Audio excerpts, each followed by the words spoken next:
Welcome to 9 to noon at the State Fair, Carousel Park, the destination, and we are adjacent to the grandstand for Fair 2026.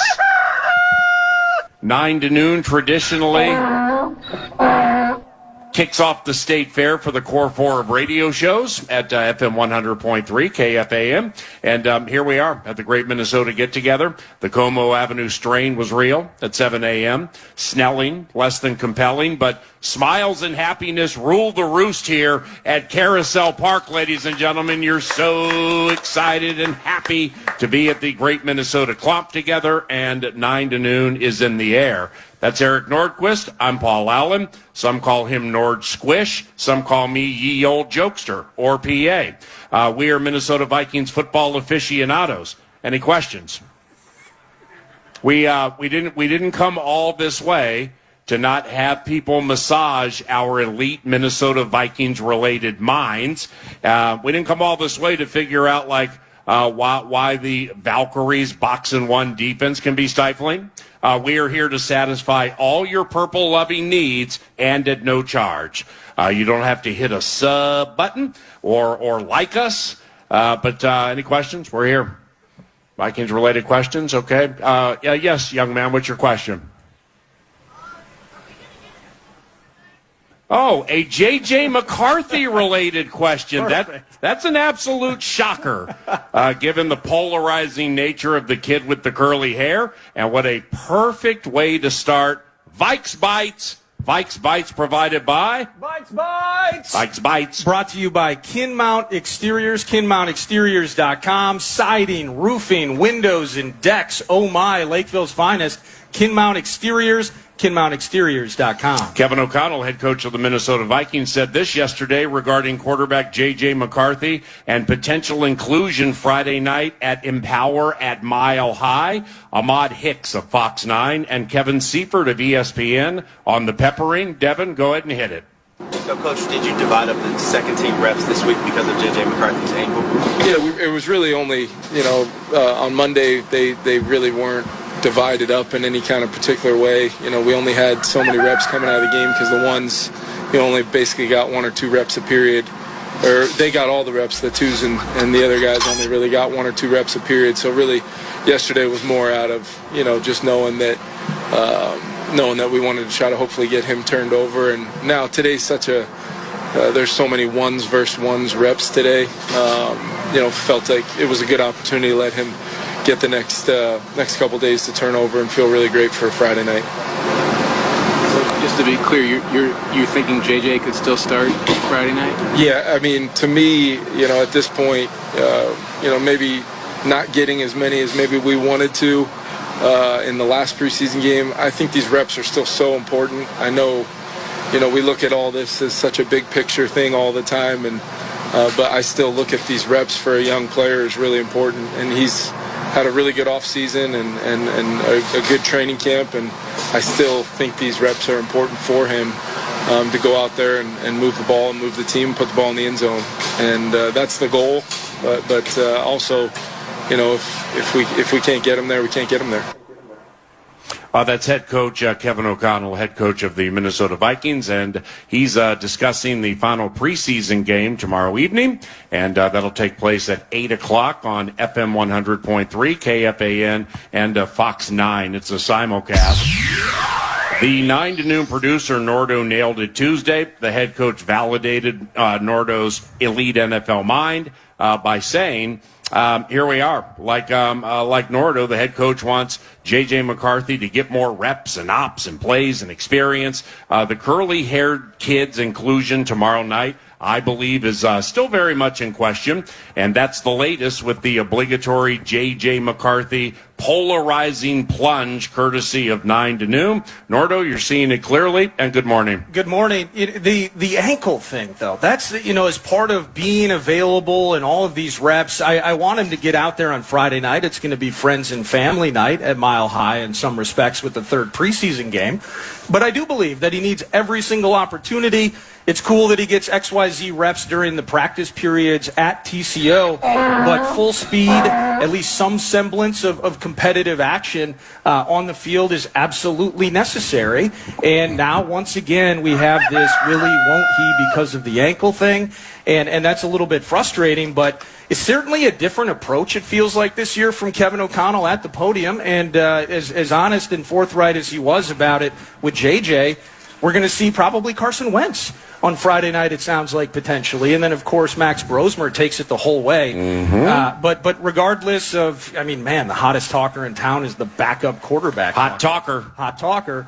Regardless of who's 2 or who's 3 into the border battle, I would be happy to see both of those guys, Wentz and McCarthy, find their way on the field on Friday. For those of you who watch and or listen to the Minnesota Vikings game tomorrow night, it's 8 o'clock. It's on Fox 9 and your favorite station, FM 100.3, KFAN.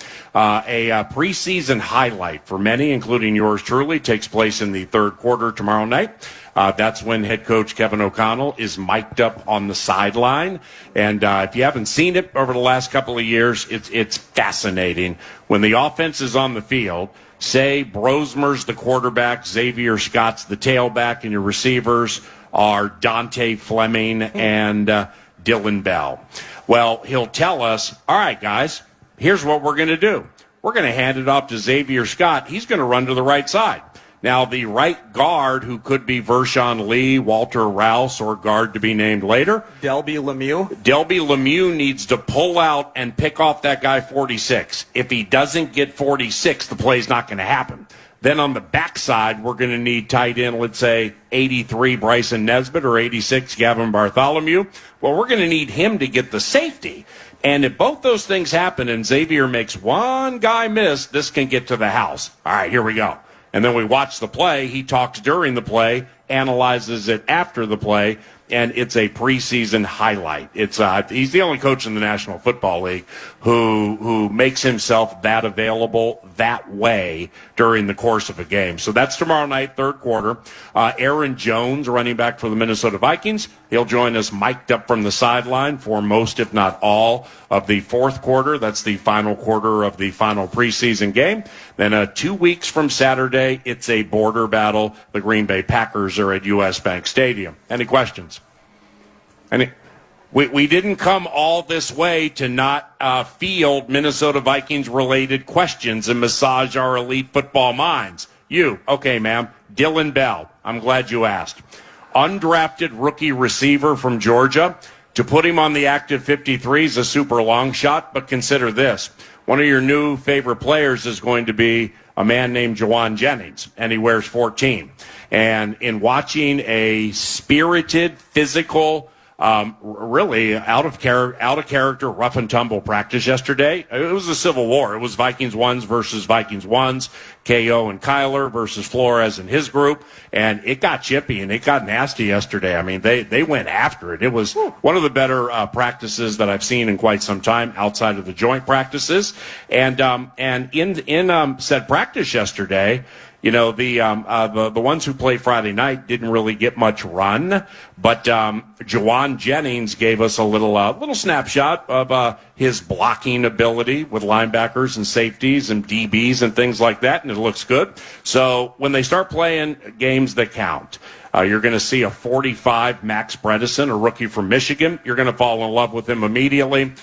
He mashes man for profit, and he hasn't scored a touchdown since high school, so let's not count on that too much. But you're going to like that, triggering into your favorite player, ma'am, 14, Juwan Jennings, smashing somebody, and then like Aaron Jones, Jordan Mason, or Damon Claiborne get loose. Now, Dylan Bell, your question.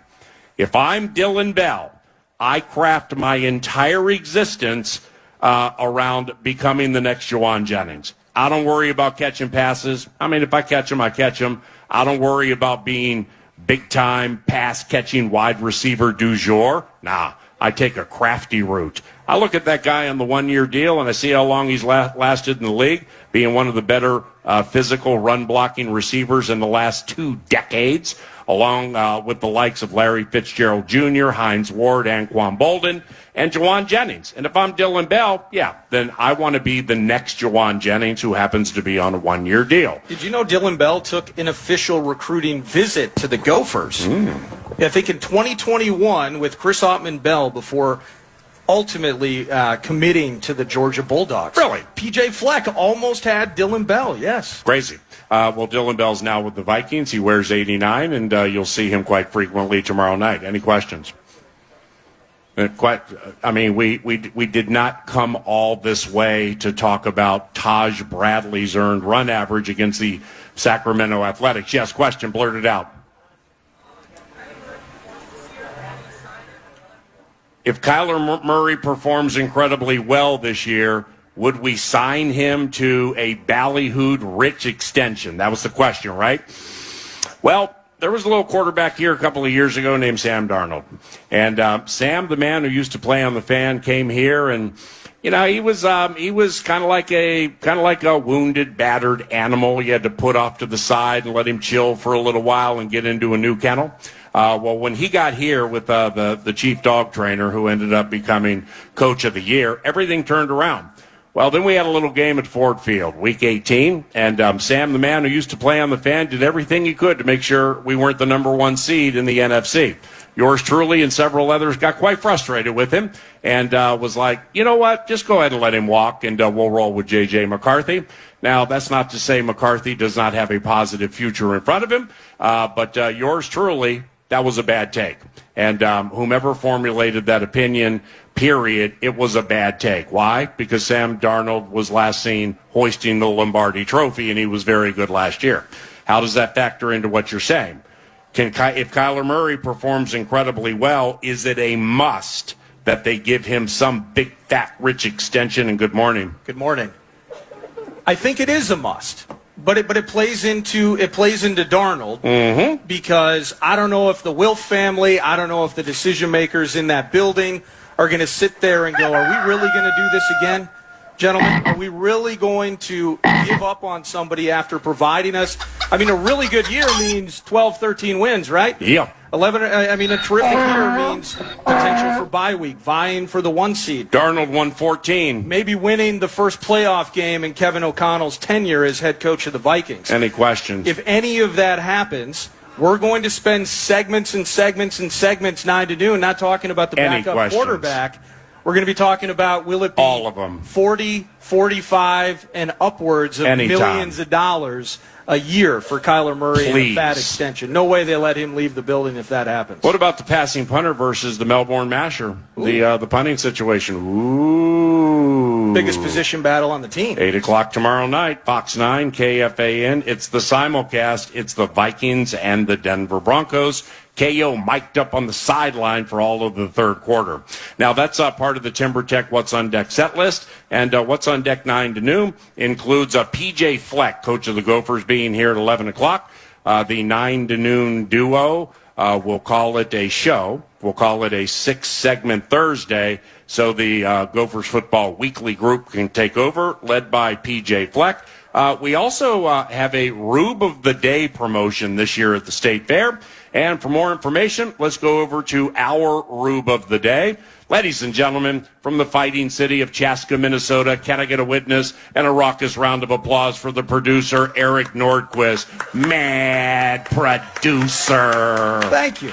I love all of you. I am a Rube like you. Well, here I am. And I like money. And I assume that you ladies and gentlemen like money as well. So you see these QR codes, I believe. Maybe there's another one over there. There is. Mm-hmm. All you got to do is scan the QR code, and each and every day, the Rube of the Day, it's going to win $100. It's that easy. You've never made $100 more easily in your life than scanning that QR code. $100 in the inflationary squeeze? Yes, please. And at the end of all of this, the rubiest of rubes. Yeah. You're going to be the grand prize winner, again, simply by scanning.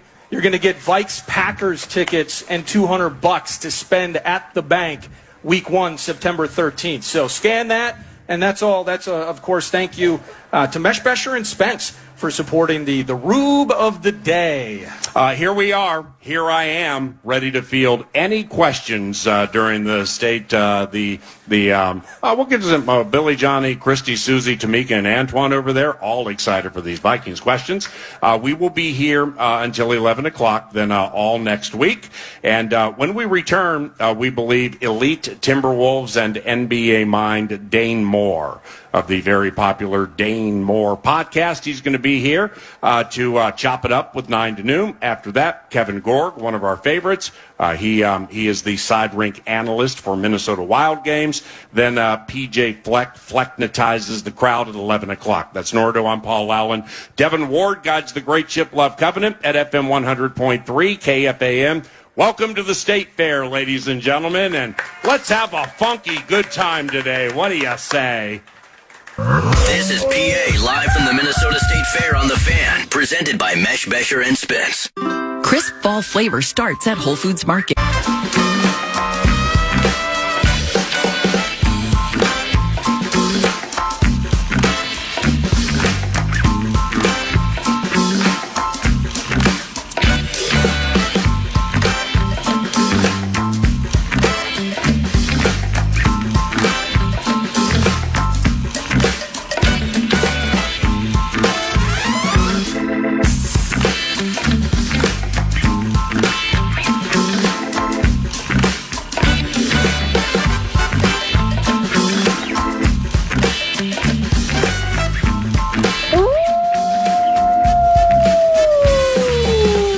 Welcome back, ladies and gentlemen. 9 to noon at the Great Minnesota Get-Together, the State Fair, adjacent to the grandstand. The Minnesota Timberwolves have been quite the postseason item the last few years. And joining 9 to noon during that time, and somebody I and we have gotten to know over the years, an elite NBA mind with a terrific podcast. Ladies and gentlemen, can we get a witness and a raucous round of applause for Mr. Dane Moore joining us at the State Fair, ladies and gentlemen? Thank you. At Dane Moore NBA via X, if you would follow, if you would be kind like 9 to noon, and so inclined to follow at Dane Moore NBA. That's cool. Welcome, and thank you for helping. Thank you. Glad to be there. I think this is 2 years in a row on the first day of the fair that we've done together. Yeah. Wow. Because the traffic is just awful. Well, you came back. I was wondering if you ever would speak to us again after agreeing to persevere the distractions and the Como clump and join us here. I'm here. Nordo made a good point, too. A lot of kids are going back to school next week, so Labor Day's a little later and stuff like that. So, I mean, it's a common thread. I come from the west side, left at 6:45. 7:05, 7:10 on Como. Holy cow, the clump was real at 7:05. That's earlier than usual, but you know what? People are excited for the State Fair. Round of applause, big smiles, Billy's and Johnny's and Christie's and Susie's just set to have a great time. And Dane's main game is Timberwolves basketball. So let's start here. Any desire to cover the team for the Star Tribune now that Chris Hines has left for Philly Freedom? How do I say this? No. Okay. Well, the reason I asked, because it had 3% legitimacy to it, is my daughter used to live in Denver, so when the Wolves would play the Nuggets, I bring my son out there. We go to a Wolves Nuggets game. I see Dane in the bowels of road and home arenas with his contraption to videotape press conferences. It's called a camera. Yeah, it's camera and this big stick and everything. And so he's all over the place, but, and there are people who help the Dane Moore podcast and Dane's NBA efforts from an advertising standpoint. However, if you covered them for the Star Tribune, I mean, they cover your flights, might even be a little per diem. That's the reason I thought of it, to maybe maybe you could still do the popular Dane Moore podcast, keep the banker in the mix and some other people. You might be popping tags. Well, I actually traveled more than the Star Tribune does right now. Really? Yeah, they cut their travel budget. Wow. Yeah, so. Well, who's paying for that? You? Yeah. Or the banker? Well, you see where I'm going here. Yeah. I'm just trying to. You're just trying to help. I'm trying to take a little heat off somebody's bankroll during the squeeze, and there's a beat writing job open that doesn't happen too often. I don't know if my fingers still work. I haven't really written an article in like 6 years. Well, that's a great point. Right. The Minnesota Timberwolves have a new player, ladies and gentlemen. Perfect timing to have Dane Moore here with us. Okay, so are you clapping for LaMelo Ball? That kid likes it. Yeah. Are you clapping for Josh Green? Or are you clapping for the news from yesterday, Jonathan Kuminga? Yeah, really? Okay, how many in this crowd can pick out Jonathan Kuminga in a two-person lineup standing next to John Koncak? I mean, let kid. Okay, Jonathan Kuminga. How can he help? He's in the mix. Yeah, I mean, well, he's gonna. When you do try to pick him out in the lineup, he's gonna stand out because he's like the same size as LeBron. Oh, wow. Know, he is and physical athlete. All of those sort of things, like the appearance. And watching him, I mean, I think some people have, checked out highlights and stuff like that. I've seen those going around online. And the best parts of Jonathan Kuminga, the way he is physically built and his best plays are, like, wildly impressive. It looks like one of the most talented players in the league. Doesn't he hit threes? Not really. Not really? He's more of like a... Maybe because he played for that Warriors team that was so three conscious, I just kind of fell into thinking that. I think like my if people are trying to picture what he plays like, and this is a Finals MVP, so I'm not talking about he's at Jaylen Brown's level overall as a player, but we've all seen Jaylen Brown play offense in the half court, right? Yeah. He isn't an elite shooter, but he has this size and physicality to get to his spots and score from the mid-range area, like at all three levels. And it's when it works, it pops. You know what I'm saying? And now he has not been able to put that together at any of his previous stops, and he's been nothing close to the production of Jaylen Brown, of course. But if again we can't pick him out in the lineup, I think you'll connect dots to forceful players who kind of play through the mid-range, a little bit like Julius did too. Hey kids. Dane Moore just said we got Jaylen Brown at $6 million a year. Can I get a witness? How about that? Seriously, Kuminga, Brown, Kuminga. Philly just must have been struggling with that. Okay, so with this crowd is just so excitable when it comes to the future of Timberwolves basketball. I'm with you with LaMelo Ball. Josh Green, who knows, might not even be here that long. Kuminga, all right, I've seen him. We're League Freak raised here, so we watch it and we follow it, but nothing really descript, at least to me. Let's do a fan check here, specifically with these excitable kids in front of us, just to see how excited they are about every new player on the Timberwolves, because we're getting loud ovations for the likes of Jonathan Kuminga and Josh Green, which is sweet. So here we go. How excited are you for Trey Lyles? Look at this! Holy cow, $2 million and change a year. Might have some steal of the offseason to him. LaMelo, Ant, Jaden McDaniels, Stifle, Tower, and Kuminga. That sounds like starting five. Ayo Dosunmu off the bench. Baron J, Shannon Jr., super special Trey Lyles. Dante DiVincenzo when he's healthy. Isaiah Evans, maybe. That's somebody I think. Jalen Clark. But Evans, the shooter from Duke, I think Finchy likes quite a bit. What do you think of all that? What kind of a squad do we have? Well, now it starts to make a little bit of sense, right? Now that you have a power forward there. I mean, I was very in on the idea of acquiring LaMelo when that happened. And, we can talk about what that was. There any steam that was going to happen, or did it just kind of drop?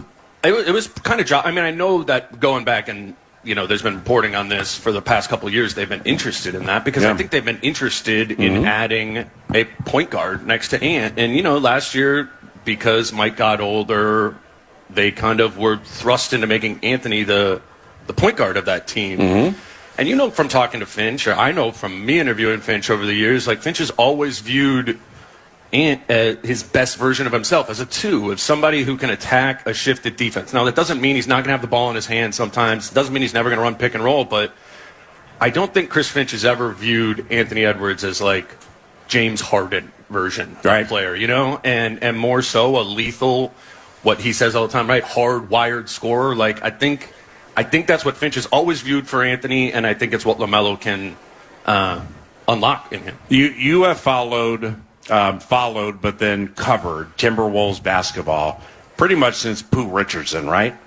I mean, Steph Marbury, maybe? Well, I was born the year the Timberwolves came to be, so it wasn't quite doing a podcast yet. Right, but you remember Steph Marbury's game, right? Yeah, for sure. All right, well, that's important contextually because here's the question. Is LaMelo Ball the best natural ball handler in the history of Timberwolves basketball? And I'm talking about because for it's state of hockey, we understand it, and we're Falcon Eyed St. Paul, so just bear with us here momentarily. With LaMelo, you're going to see some ball handling skills that are of the just wizardry. I mean, mesmerizing at times. My man gets in tight quarters, players around him and stuff, and he just does magical things with the ball handling skills. Is he potentially the best natural ball handler in the history of the team? I would say maybe best playmaker, right, in the history of the team. So Steph could handle it. Yeah, and Rubio made plays but didn't handle it like LaMelo. And it's great to be tall in basketball, right? But when you're 6'8", like your handle's a little looser, just the nature of it, right? Great point. Doesn't mean LaMelo's not a great handler. I think what makes him an elite playmaker is the way that he uses his size. Like, you're going to see him come down in a high pick and roll with Rudy Gobert, right? And you kind of get to that decision point where it's like, am I going all the way to the basket? Am I throwing a lob to Rudy? But then he can also like raise up in his body and survey the whole floor and find Jaden McDaniels in the corner, find Anthony Edwards above the break there, and somebody, Mike Conley, is 9 inches shorter than him. When he got to that decision point, right, you're kind of trapped in the area of making this decision just with you and Rudy. That's what playmaking is, I think, is opening up a greater vision of the floor that you can tap into. And these really tall guards, like LaMelo Ball, like Luka Doncic, have that ability to survey the whole floor with handle, with shooting, and scoring. And that's why they're elite playmakers in the NBA right now. So is LaMelo Ball naturally a good rebounding guard because he's tenacious and 6'8", or occasionally has been known to throw shots off a foot from 32 feet, and then he gets frustrated and has to run after it and chase it down? I always love that one. Well, he's tall. Like, being tall just gets you rebounds. And again, like Luka Doncic. Do you think of Luka Doncic as some sort of great athlete? No. He racks up rebounds. Yeah. And it's the height and it's size, and there's so much of that. And I think LaMelo is going to be able to do that, grab, and go. Now we could talk about the shot selection because that's obviously for LaMelo is the glass half empty version of this. But my question to you would be, how do you think Finch is going to handle that? Because I think this is going to be such a Finch coaching season. While you've added all this young talent and athletes, you do have a lot of just wild dudes on this team now, right? Like, how are you going to hone this all in on a collective vision to go forward and win? It's going to be a coaching task. Well, Finchy happened to be on the 9 to Noon radio show last week, and I drew a parallel to Justin Jefferson with Anthony Edwards. And I'm like, all right, well, if the Vikings run the ball the way they're convinced they're going to run the ball, and if the quarterback, who's one of the better running quarterbacks this side of Mike Vick over the last 2 decades, if that piece works, then you can't double and triple Justin Jefferson. So therefore, we're pulling coverage off a superstar. Now, I think that's analogous to the Timberwolves because, LaMelo Ball breaks you down off the dribble as well as any guard in the history of the Minnesota Timberwolves. So therefore, if he's doing that and penetrating and they're playing at more tempo than usual, I think Finchy's going to be in a really good spot with Edwards and less coverage than he's seen, maybe able to do more off the dribble, maybe with the three-point game, stuff like that. So that's how I see it. What did the San Antonio series look like? We saw this all, right? Like, Anthony would bring the ball up the floor, he'd cross half court, the second defender would come right away. Yep. And because Ant didn't, he was playing a little bit hurt, he couldn't just, sprint around those traps. We've seen him do some of that, too. That's not that different than Jefferson receiving cloud coverage over the top, right? It's just these designed things by the defense that are saying, we're not going to shut you off completely, but this is going to make it a hell of a lot harder for you to go do your thing. Cloud coverage. Are you an elite football mind or do you play Madden? Neither. Okay. Wow. I listen to some because podcasts. he gets cloud and quarters more than anybody in the NFL. So that was an elite football take. With this season ahead and it being a Finch coaching year, much was made when LaMelo first showed up. It's like, hey, healthiest season he's had in a long time, but there's a governor on that, right? I think dropping him into that 28, 29-minute range, we won't know until they play games that count. But how do you think Finchy and company, they probably have a plan to manage the health of LaMelo? Well, they have a track record of an incredible medical staff the last few years, winning awards and all that, and they are internally extremely pleased with that. You know, you talk to them about, they're like, it's a secret weapon of ours. But everyone's kind of assuming that, like, 28-minute role for LaMelo. Yeah. And that's what he did in Charlotte last year, and it helped him stay healthy for the whole season. I struggle with seeing Finch abiding by that. You know, like and it's been part of what does he always say? He says, we're a team that plays. He doesn't like these teams that, you know, the guys are resting all the time. He's not a load management guy. Like, as little as anybody in the league, and he believes in that. So, is it load management if you're still playing a bunch of games and lowering your minutes down to 28? No. So maybe that is what they ultimately come down to. But I just feel like we've, like, penned in that LaMelo is going to be the starting one, but not play 30 minutes a game. And can't see it. I don't know. That doesn't really happen that often in the NBA. I mean, you watch a lot of the league. So I'm sure, for whatever the reason, at 6 o'clock on a 6 p.m. Central on a nondescript Tuesday or Wednesday, Charlotte, you fell into a Hornets game with Eric Collins thinking about former PR maven Mike Cristaldi and looking for him sitting there courtside. I do it all the time. Totally. And I'll send him a picture being like, buzz. Yeah. So we do weird things like that. But so I'm watching LaMelo last year because LaMelo is fun to watch. And to Dane's point, him playing 26, 27, 28 minutes a game, this is a fascinating part of this equation because there's a line of delineation that has been drawn between two organizations, and we'll get into that momentarily. But LaMelo would play 4.5, maybe 5 minutes. You're out. Yeah. He'd come out of the game, wouldn't come back till middle of the second quarter. Mm-hmm. I mean, they were consistent with that. That's how they would get him to his 28. Now, here's the line of delineation, something that really fascinates me, maybe Dane too.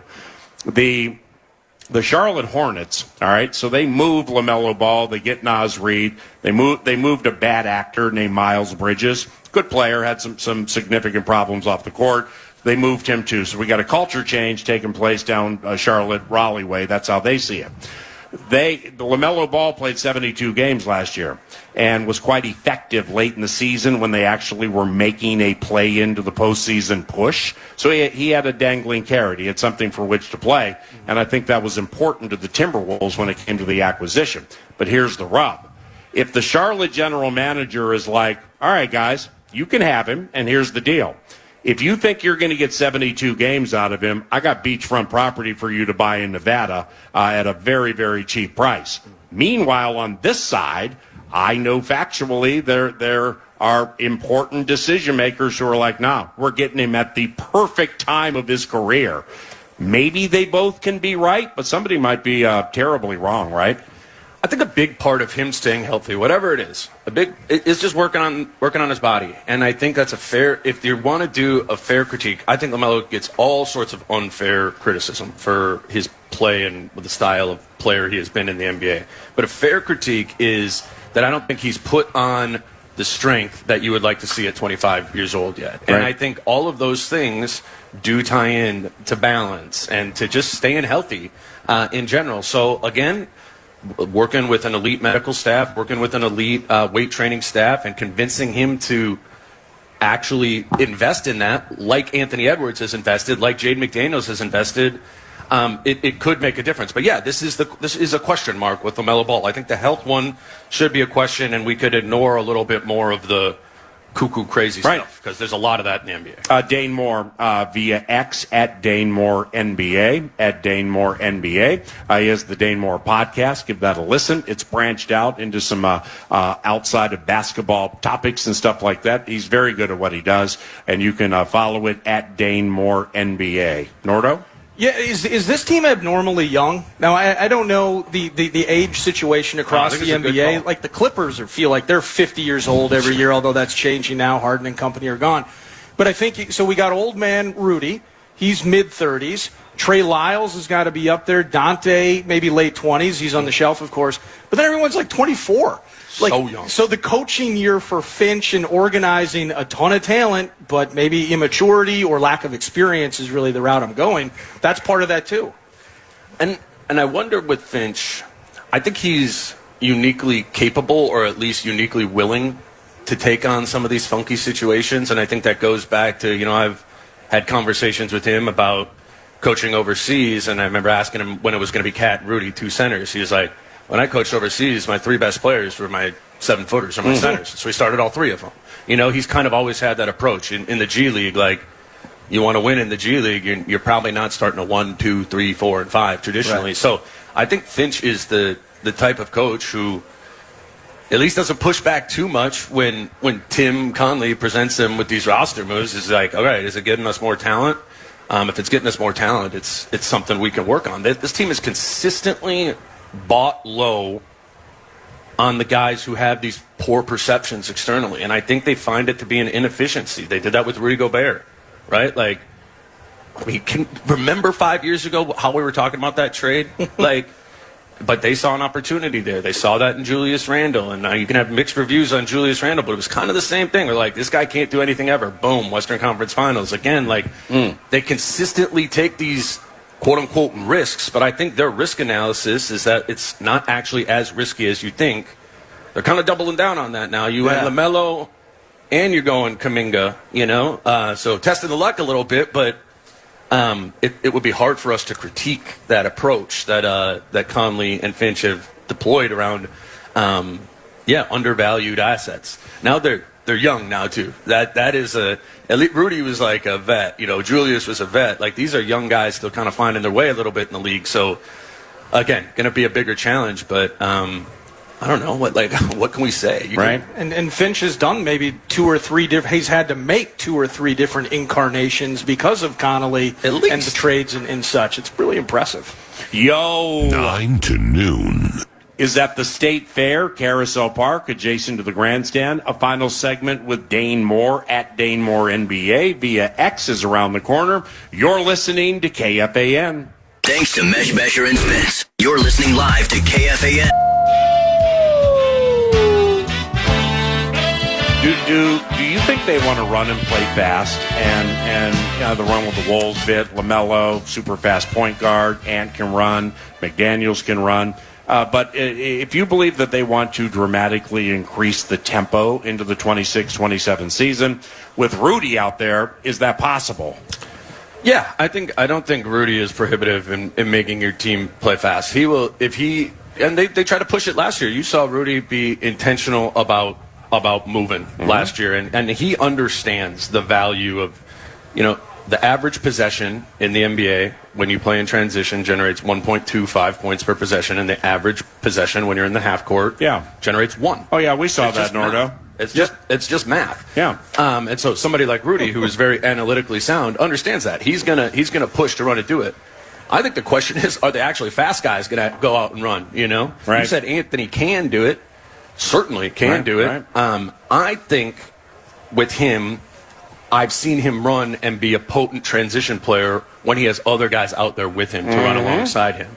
You go back to some of the younger point guards he played with, point guards he played with earlier in his career, but also just last year when he would get out there with Io and Bones, right? Like that team just played faster, and LaMelo should be that on steroids. So if Ant has always kind of followed along with other players who are playing fast, I guess there's no reason to believe that LaMelo won't get him to go. But Ant's always been a little bit more comfortable slowing it down and assessing and reading the floor in the half court. Lack of health in the series with the Spurs last year kind of makes it difficult to say how we stack up in totality. But do we still look at this roster in terms of how we can attack Wemby and the Spurs, how we can attack and be game against OKC as copycat-ish, and kind of, the way we shaped ourselves to beat Jokic a few years ago? Are we looking at it the same way now with those two teams?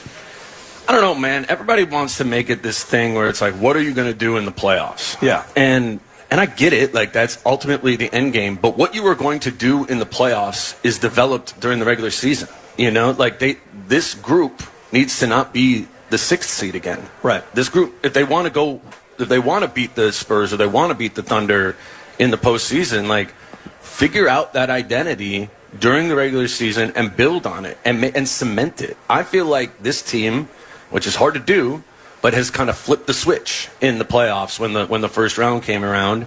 And then I think what ultimately happened in the last 3 postseasons is they sort of ran out of gas because it was hard to keep that light switch on the whole time. So one, we don't know what this team is. Like, we need to. This is new. This is going to be very different style of basketball. It's going to be fun one way or the other. It's going to be fun. Absolutely that. But, like, they need to figure that out during the regular season. I think the conversations about beating San Antonio or beating Oklahoma City eventually cannot be answered unless they figure out how to be a high-level regular season team. Make it like that 23-24 season when they beat Denver in 7 games there. Like, that team felt like a contender the whole year. And in my opinion, the last 2 seasons, they did not. Well, and this kind of plays into it, too. So that identity during the regular season, and we talk about leadership, this, that, and the other thing, it's the losing a Saturday afternoon game by 25 to the freaking Magic. A couple of years ago, just getting bounced by the Wiz before a little bit of off time. Those sorts of games in a Western Conference where 2 wins catapults you from 6th to a 3rd or 4th seed. Literally. We've seen it the last 3 years in a row. Is that part of that identity and holding fast and just saying, you know, as a non-load management team, we're not just going to be out there. We're actually going to beat on these guys and make it so we're not in that spot in April.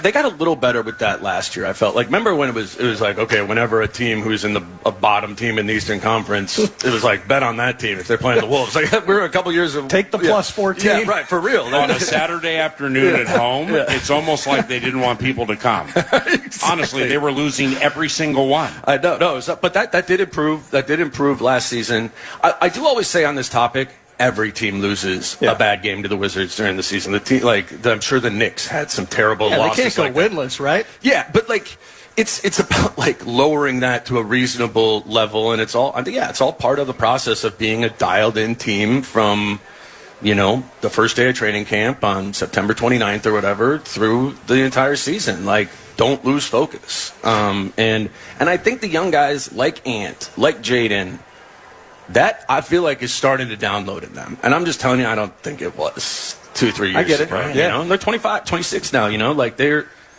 talk about light switches. I always talk about like the adult light switch. Like, these guys all come into the league at 19, 20 years old, and all of us, right? Like, we didn't really start acting like adults until mine's still on dim. I'm 41 and I still got problems. Yeah, mine is a dimmer. I'm telling you, man, it makes a difference once these guys just like mature. I think Andrew Wiggins is such a good example of that and what he did when he went to Golden State. Did you lastly, maybe 1 or 2 more for Dane Moore? He's the bomb. Did you happen to catch that Windhorst clip, the big one from yesterday? About the losing money one? Yeah, Brian Windhorst, a heavy hitter in the NBA, poor man Shams, but still a heavy hitter. He makes it sound like the Timberwolves are broke and play in a decrepit building. Did I lay it out too harshly? I mean, what did you think of the whole thing? Wendy's a friend. So, I mean, and he's way more plugged into everything. Oh, I ain't saying he's wrong. Yeah. I'm just saying it was loud. It was loud, and the thing that didn't make sense to me about it was saying that the stadium had, like, recently been renovated. Yeah, he said 5 years. It's 10 years ago. You know, I mean, it wasn't a recent renovation. So that piece of it never really connected to me. Okay. And, like, yes, they need a new stadium. Like, and that's my understanding. It's an arena, Dan. Arena, okay. Yeah, I mean, if you hit the baseball people with a stadium, it's a ballpark. You hit the basketball or hockey people with a stadium, it's an arena. A dressing room instead of a locker room as well. And don't step on the logo. Sweaters, not state of hockey. Sweaters, not jerseys. Yeah, but that surprised me a little bit. Out of nowhere. They literally, the valuation of the team has tripled since they bought it. Yeah. So, and, you know, Mark Lowry just capitalized on that valuation and cashed out, and he's still part of this ownership group. Like, I think a lot of narratives about just the money that this ownership group has is just going crazy. Right. You know, and seems like they have plenty of it. You know, and it's always hard to say. I mean, I don't know if it's plenty of it, but I just look at the spending behavior. This team has paid in the luxury tax the last 4 seasons. Like, could Target Center look a little nicer? Sure. You know what I would rather have happen? Trading for LaMelo Ball. You know, and luxury. Like, I don't know. Like, so, hey, I don't know. Wolves back. Let's finish with this. The DAZN TV clip. I mean, the DAZN. Yeah, just what do you think? I don't know, man. We just need you're at every game. Yeah, we need a better answer for the whole NBA of getting this out there. I think about it in Ant's, must be his 7th season, right? Like, there's so many people who have not had access to watching Anthony Edwards play basketball because it's just they didn't have it on their cable package anymore, and they've had to buy this app, and which is going to be with the Zone. And I just think it's a lot of teams are dealing with this, but I think it's unfortunate in this scenario where it's like we should have so many people watching Anthony Edwards. This should be Randy Moss in 1998. This should be Joe Mauer. Like, this should be all of that. Like, and maybe more than it's been. And it's KG. Sure, and there was better distribution when KG was, in his heyday. And so hopefully the Zone is better. I feel confidently better than the previous option that was going on with FanDuel Sports. But I think as the whole NBA needs to really address this thing to get the product out there. Like, let's be a league